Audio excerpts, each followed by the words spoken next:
궁중의 마치리. 궁중의 마치리는 마을의 마치리와 대단히 비슷합니다.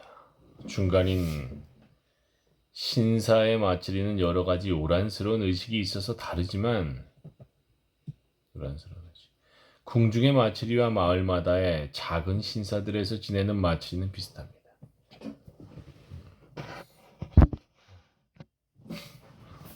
그것으로서 일본은 비로소 진정으로 가족의 연장이 국가가 된다는 마음.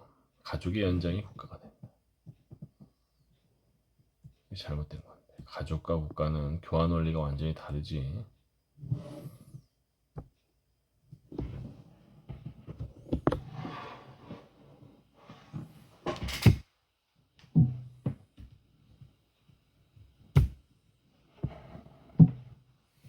가족의 연장이 국가가 된다는 마음가짐을 무엇보다 선명하게 가지게 합니다. 선명하게 합니다.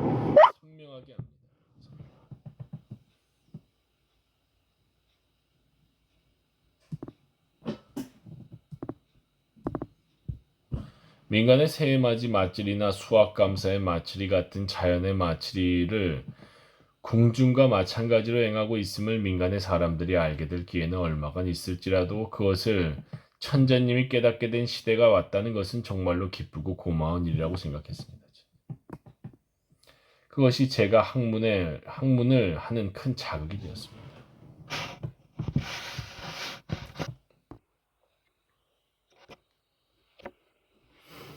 또한 야나기타는 상궁고에서 이세신궁에서 모시는 신이 이세신궁이 시족신, 마을 수호신과 마찬가지라고 한다. 시족신과 마찬가지라고 말한다. 요컨대 천황은 상민에 포함된다는 것이다. 천황이 상민에 왜? 그렇게 말하는 것이 일군만만의 천황제를 지탱하는 이데올로기라는 비판이 이후에 제기되었습니다. 일군만만의 황제를 지탱하는 이데올로기. 왜? 그러나 천황이 상민과 같다는 것은 천황을 국가 권력과 결속시키는 천황제에 대한 비판이면서 또한 국가 신토에 대한 비판이었다.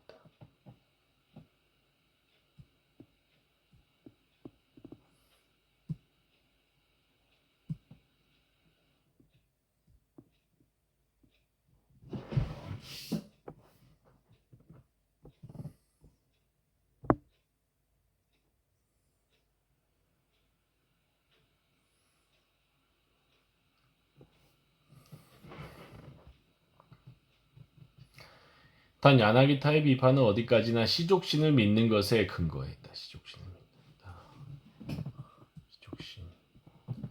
야나기타는 국가 권력과 결속된 천황제를 배척하지만 천황을 부정하진 않는다. 천황제는 배척하지만 천황을 부정하지 않는다. 뭔 말이야? 국가 권력과 결속한 천황은 배치하지만 천황을 부정하진 않는다.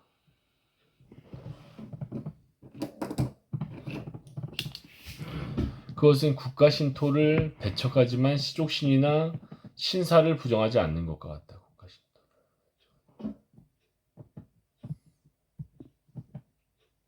아니 그보다는 시족신을 믿기 때문에야말로 국가 신토를 부정하는 것이다. 시족신을 믿기 때문에야말로 젊은이를 외지에 보내 죽게 만든 국가를 인정하지 않는 것이다. 그러나 선조 이야기에서 야나기타가 주장했던 것은 전후에 그 책이 출판됐을 때의 애독자에게도 진심으로 받아들여지진 않았다. 선조 이야기. 그 책의 서문에서 야나기타는 다음과 같은 포부를 말한다. 이번에야말로 충분하게 확실한 또다시 반동의 희생이 되어버리지 않도록 민족의 자연과 가장 잘 조화된 새로운 사회 조직을 생각해내지 않으면 안 된다. 새로운 사회 조직이다.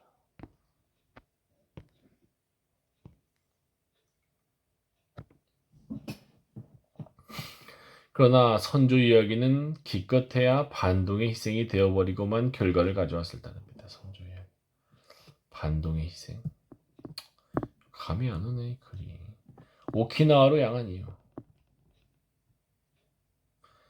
그것 말고도 야나기타가 전후에 맛본 좌절이 있다. 그것은 오키나와와 관련된 것이다. 오키나와.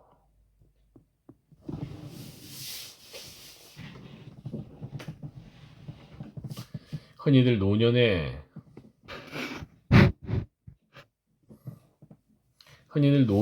야나기타의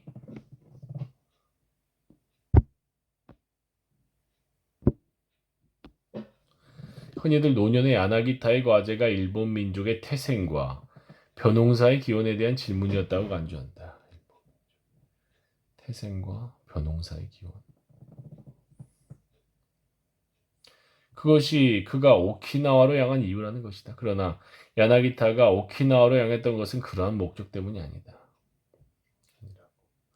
또한 일본 민족의 태생과 변홍사를 질문하는 것이 그의 필생의 목적이 될 리도 없었다.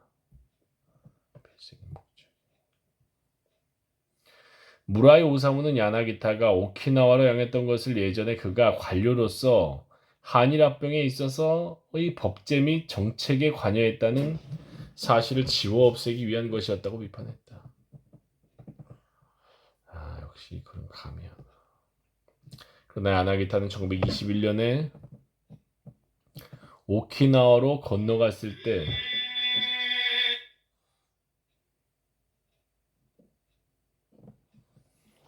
한일합병의 문제 혹은 산인이나 선주민의 문제를 부정하고서 일본 민족의 아이덴티티를 남도에서 발견하고자 했다는 것은 불가능하다. 남도에서 일본 민족의 아이덴티티.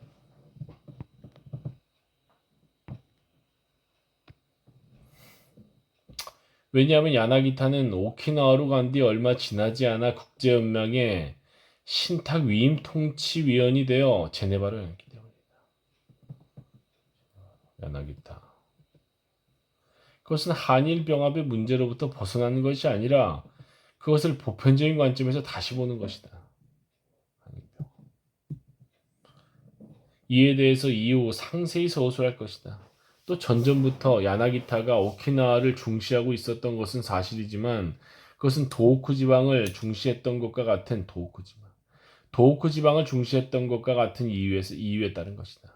그의 민속학 사학에서는 민간 정신이 남북 혹은 동서의 양극단에서 일치한다는 점이 기묘했기 때문인 것이다. 오키나와는 메이지 일본 국가가 류쿠 왕국을 점령 해체함으로써 류쿠 왕국을 점령 해체함으로써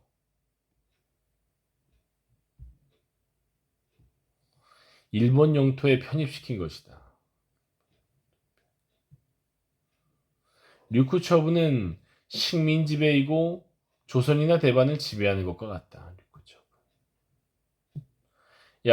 야나기타는 일조 동조론과 같은 종류에는 반대했으며 1930년대에 진척된 조선인이나 대만인의 황민화에도 반대했다. 그런데 류쿠에 관해서는 달랐다. 다름 아닌 동조론을 취했던 것이다. 그러나 야나기타가 1921년 오키나와 나하에서의 강연을 통해 말했던 것에는 복잡한 내용이 들어있다. 그는 오키나와의 섬들이 일본의 중앙으로부터 소외되고 있다고 말함과 동시에 그 섬들 안에서도 본섬과 미야요시, 야에야마 그 이외의 주변 섬들 사이에 마찬가지의 계층적 차별, 나아가 수탈 관계가 있음을 지적했다. 29조 유동론 구분 29조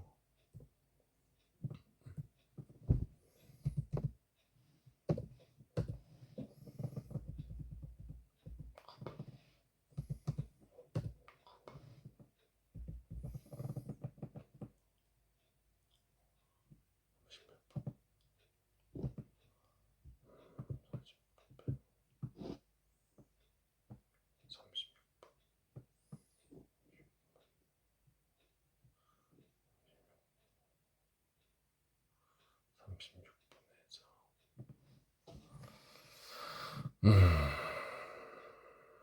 30 36분에서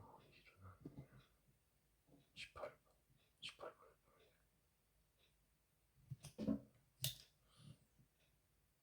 20분 빼면 27.